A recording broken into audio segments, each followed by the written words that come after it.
Silence. Shakib Khan বাংলাদেশের মুভিকে অন্য ক্লাসে নিয়ে গিয়েছে। বাট আসলে আমি খুব কষ্টই পেলাম। মানে এবার শাকিব খানের বরবাদ দেখে কেঁদে কেঁদে যা বললেন শাকিব খানকে সুপারস্টার না মানা অভিনেত্রী বর্ষা। প্রিয় দর্শক, আজকের ভিডিওটি না টেনে সম্পূর্ণ ভিডিওটি দেখতে থাকুন। এই ঈদে শাকিব খানের বরবাদ মুভি মুক্তি পেয়েছে। বাংলাদেশে মোট 120টি হলে এই বরবাদ মুভি মুক্তি পেয়েছে। বরবাদ মুভির ট্রেলার এমনকি গান দেখে এতটা জনপ্রিয় হয়েছে, বরবাদ মুভি মুক্তি পাওয়ার সাথে সাথে বাংলাদেশের 120টি হলেই ছিল হাউসফুল। নির্ধারিত আসনের চাইতেও 4 গুণ দর্শক হয়েছে হলে, যা দেখে হতাশ হয়েছে শাকিব খানকে নিয়ে যারা সমালোচনা করেছে। এবার অভিনেত্রী বর্ষা শাকিব খানের মুভি দেখে অজলে কাঁদলেন।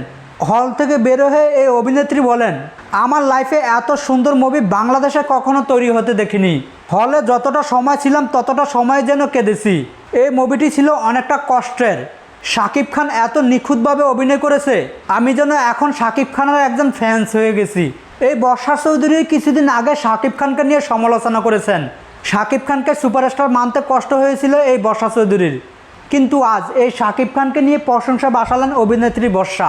সুন্দর অভিনয় দিয়ে যে সমালোচনাকারীদের মুখ বন্ধ করা যায় সেটা শাকিব খান দেখিয়ে দিয়েছে। ধারণা করা যাচ্ছে শাকিব খানের বরবাদ মুভিটি যেভাবে হলে হাউসফুল হচ্ছে, পূর্বের প্রিয়তমা এমনকি তুফানকেও হার মানাবে। ধারণা করা যাচ্ছে এই মুভি থেকে 200 কোটি টাকারও বেশি আয় করবে। প্রিয় দর্শক, আপনারা কারা কারা এই বরবাদ মুভিটি দেখেছেন এমনকি দেখবেন, আর যারা দেখেছেন তাদের কাছে এই বরবাদ মুভিটি কেমন লেগেছে, আপনাদের মূল্যবান মতামত আমাদের ভিডিও নিচে থাকা কমেন্টস বক্সে জানাবেন। সকলে ভালো থাকবেন, সুস্থ থাকবেন। আল্লাহ হাফেজ। আসসালামু আলাইকুম রহমতুল্লাহি ওয়া বারাকাতুহু।